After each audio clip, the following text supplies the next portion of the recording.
ರಾಜ್ಯದಲ್ಲಿ ಅಬ್ಬರಿಸಿ ಬೊಬ್ಬಿರಿತಾ ಇರುವಂತಹ ಮಳೆರಾಯ ಸದ್ಯಕ್ಕೆ ನಿಲ್ಲೋ ಹಾಗೆ ಕಾಣಿಸ್ತಾ ಇಲ್ಲ. ರಾಜ್ಯದ 7 ಜಿಲ್ಲೆಗಳಲ್ಲಿ ಭಾರೀ ಮಳೆ ಆಗಲಿದೆ ಅಂತ ಹವಾಮಾನ ಇಲಾಖೆ ಮುನ್ಸೂಚನೆಯನ್ನ ಕೊಟ್ಟಿದೆ. ಉತ್ತರ ಕನ್ನಡ, ಉಡುಪಿ, ದಕ್ಷಿಣ ಕನ್ನಡ, ಚಿಕ್ಕಮಗಳೂರು, ಶಿವಮೊಗ್ಗ, ಕೊಡಗು, ಹಾಸನ, ಬೆಳಗಾವಿ ಜಿಲ್ಲೆಗಳಲ್ಲಿ ಭಾರೀ ಮಳೆ ಸುರಿಯುವಂತ ಸಾಧ್ಯತೆ ಇದೆ. ಈಗಾಗಲೇ ಕರಾವಳಿ ಹಾಗೂ ಮಲೆನಾಡು ಜಿಲ್ಲೆಗಳಿಗೆ ರೆಡ್ ಅಲರ್ಟ್ ಘೋಷಣೆಯನ್ನ ಮಾಡಲಾಗಿದೆ.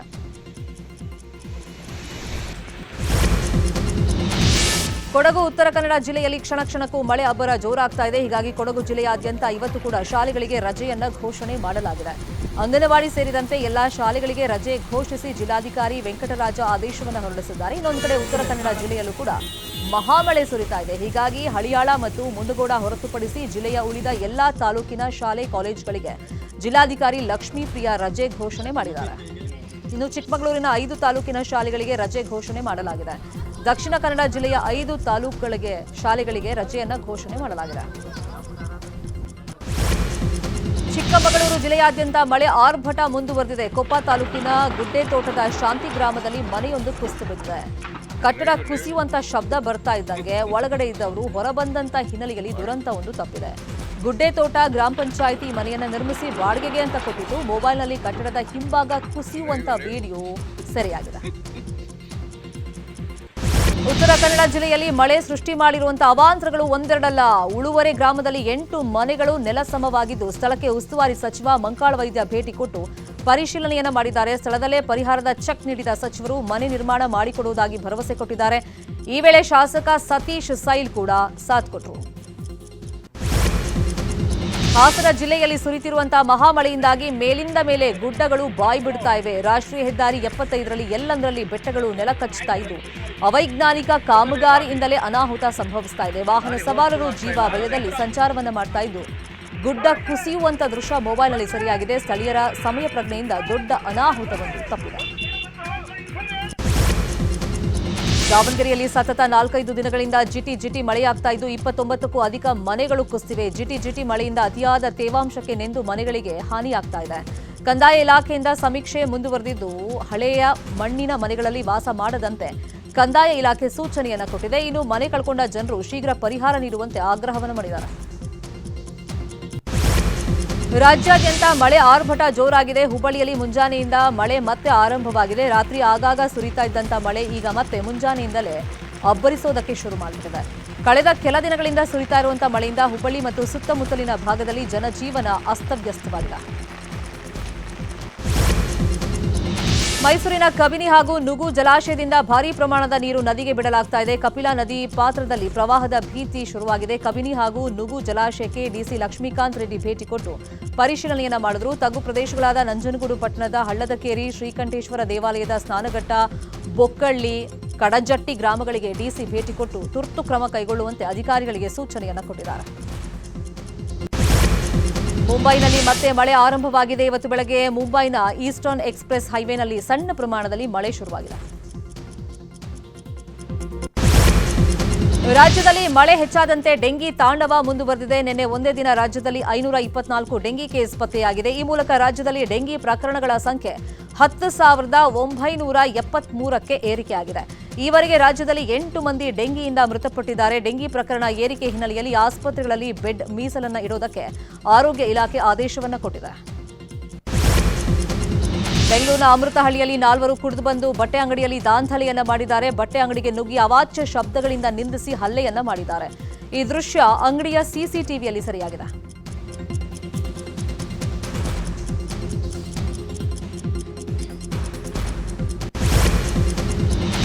ಶಿವಮೊಗ್ಗದ ಬುದ್ಧಾನಗರದಲ್ಲಿ ಯುವಕನೊಬ್ಬನಿಗೆ ಚಾಕುವಿನಿಂದ ಇರಿಯಲಾಗಿದೆ. ಕುಡಿದ ಮತ್ತಿನಲ್ಲಿ ಅನ್ವರ್ ಖಾನ್ ಲತೀಫ್ ಅಲಿಯಾಸ್ ಹುಬ್ಳಿ ಅನ್ನೋರು ಮಿಳಗಟ್ಟದ ತಿಲಕ್ ಅನ್ನೋನಿಗೆ ಚಾಕುವಿನಿಂದ ಇರಿದಿದ್ದಾರೆ. ಚಾಕು ಇರಿತಕ್ಕೆ ಒಳಗಾದ ತಿಲಕ್ ಹಾಗೂ ಆರೋಪಿ ಅನ್ವರ್ ಪರಿಚಯಸ್ಥರೇ.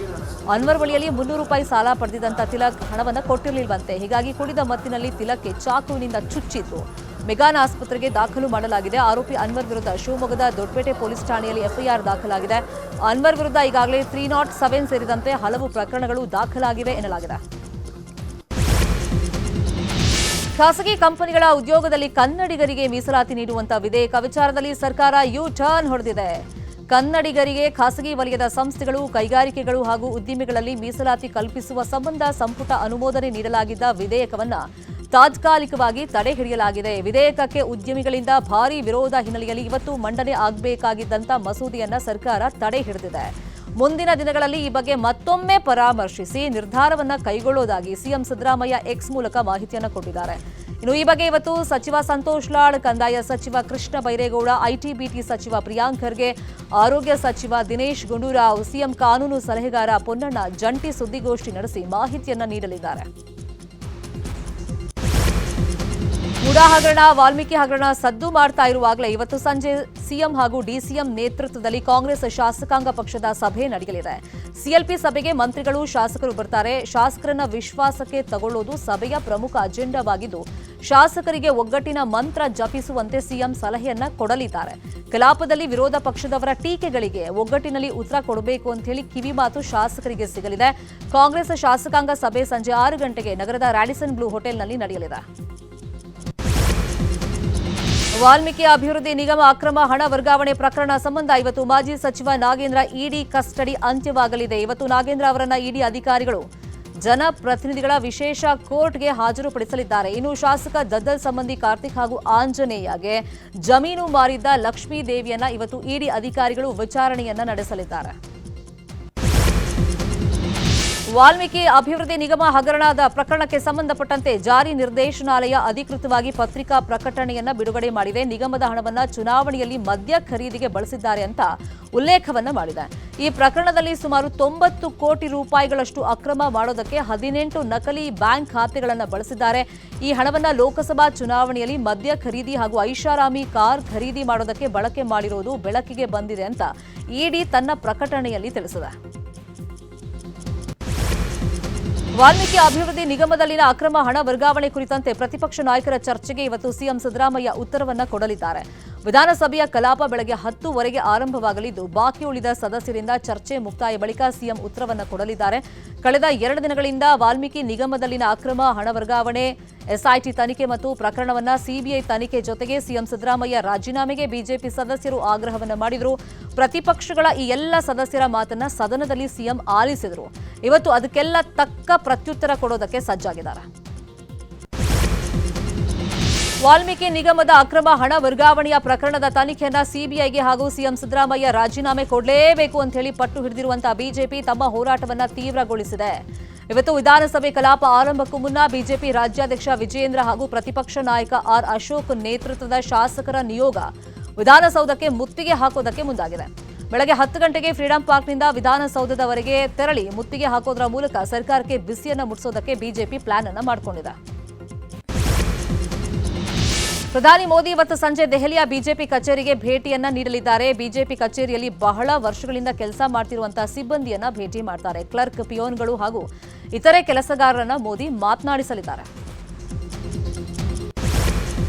ಪುರಿ ಜಗನ್ನಾಥ ದೇವಾಲಯದ ಆಡಳಿತ ಮಂಡಳಿಯು ದೇವಾಲಯದ ರತ್ನ ಭಂಡಾರದ ಒಳಕೋಣೆಯನ್ನ ಇವತ್ತು ಮತ್ತೆ ತೆರೆಯಲಿದೆ. ವಿಗ್ರಹ, ಚಿನ್ನಾಭರಣಗಳನ್ನ ತಾತ್ಕಾಲಿಕ ಉಗ್ರಾಣಕ್ಕೆ ಸ್ಥಳಾಂತರವನ್ನ ಮಾಡಲಾಗಿದೆ. 46 ವರ್ಷಗಳ ಬಳಿಕ ಕಳೆದ ಭಾನುವಾರ ರತ್ನ ಭಂಡಾರವನ್ನ ಓಪನ್ ಮಾಡಲಾಗಿತ್ತು. ಆದರೆ ದೈನಂದಿನ ಪೂಜೆಗೆ ಬಳಸುವಂತ ಆಭರಣ ಇಡುವಂತ ಹೊರಕೋಣೆಯ ಆಭರಣ ಮಾತ್ರ ಸ್ಥಳಾಂತರವನ್ನ ಮಾಡಲಾಗಿತ್ತು. ಈಗಾಗಲೇ ಜಗನ್ನಾಥ ದೇವಾಲಯದಲ್ಲಿ ಸಾವಿರಾರು ಭಕ್ತರು ಆಗಮಿಸ್ತಾ ಇದ್ದಾರೆ.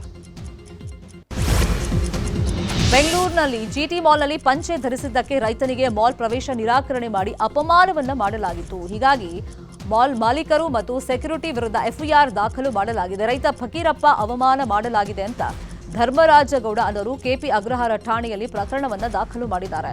ಮಾಲ್ನ ಮಾಲೀಕರು ಹಾಗೂ ಸೆಕ್ಯೂರಿಟಿ ಅರುಣ್ ವಿರುದ್ಧ ಕ್ರಮ ಕೈಗೊಳ್ಳಬೇಕು ಅಂತ ಹೇಳಿ ದೂರಿನಲ್ಲಿ ತಿಳಿಸಿದ್ದಾರೆ. ದೂರು ಪಡೆದು ಕೆಪಿ ಅಗ್ರಹಾರ ಪೊಲೀಸರು ಎಫ್ಐಆರ್ ಅನ್ನ ದಾಖಲು ಮಾಡಿಕೊಂಡಿದ್ದಾರೆ. ಅಧಿಕಾರಕ್ಕೆ ಬಂದ್ರೆ ರೈತರ ಸಾಲ ಮನ್ನಾ ಮಾಡೋದಾಗಿ ಕಾಂಗ್ರೆಸ್ ಗ್ಯಾರಂಟಿ ಭರವಸೆಗಳನ್ನು ಕೊಟ್ಟಿತ್ತು. ಅದರಂತೆ 1 ಲಕ್ಷ ರೂಪಾಯಿವರೆಗಿನ ಕೃಷಿ ಸಾಲವನ್ನ ಇವತ್ತಿನಿಂದ ಮನ್ನಾ ಮಾಡೋದಕ್ಕೆ ನಿರ್ಧಾರವನ್ನ ಮಾಡಿದ್ದಾರೆ ಅಂತ ಸಿಎಂ ರೇವಂತ್ ರೆಡ್ಡಿ ಘೋಷಣೆಯನ್ನ ಮಾಡಿದ್ದಾರೆ. ರೈತರ ಮೇಲಿನ ಸಾಲದ ಹೊರೆಯನ್ನ ತಗ್ಗಿಸೋದಕ್ಕೆ ಕೃಷಿ ಸಾಲ ಮನ್ನಾ ಮಾಡುವ ಸರ್ಕಾರದ ಭರವಸೆಯಂತೆ 7,000 ಕೋಟಿ ಬಿಡುಗಡೆಯನ್ನ ಮಾಡಲಾಗುತ್ತೆ. ಹಂತ ಹಂತವಾಗಿ 1 ಲಕ್ಷ ಹಣ ಸಾಲ ಮಾಡಿರುವಂತಹ ರೈತರ ಖಾತೆಗೆ ಸೇರಲಿದೆ ಅಂತ ಹೇಳಲಾಗ್ತಾ ಇದೆ. ಅಮೆರಿಕ ಅಧ್ಯಕ್ಷ ಜೋ ಬೈಡನ್ ಕೊರೋನಾ ಸೋಂಕಿಗೆ ಒಳಗಾಗಿದ್ದಾರೆ. 81 ವರ್ಷದ ಜೋ ಬೈಡನ್ರಿಗೆ ಕೋವಿಡ್-19 ದೃಢಪಟ್ಟಿದ್ದು, ಈ ಕುರಿತು ವೈಟ್ ಹೌಸ್ ಮಾಹಿತಿಯನ್ನು ಕೊಟ್ಟಿದೆ. ಲಾಸ್ ವೇಗಾಸ್ನಲ್ಲಿ ಪ್ರಚಾರದಲ್ಲಿ ಪಾಲ್ಗೊಳ್ಳಬೇಕಾಗಿತ್ತು. ಜ್ವರ ಹೆಚ್ಚಾದಾಗ ಟೆಸ್ಟ್ ಮಾಡಿಸಿದ್ದು ರಿಪೋರ್ಟ್ನಲ್ಲಿ ಕೊರೋನಾ ಕನ್ಫರ್ಮ್ ಆಗಿದೆ. ಕನ್ನಡಿಗರ ಮೆಚ್ಚಿನ ನಿಮ್ಮ ನ್ಯೂಸ್ 18 ಕನ್ನಡ ಈಗ ವಾಟ್ಸ್ಆಪ್ನಲ್ಲಿಯೂ ಲಭ್ಯ.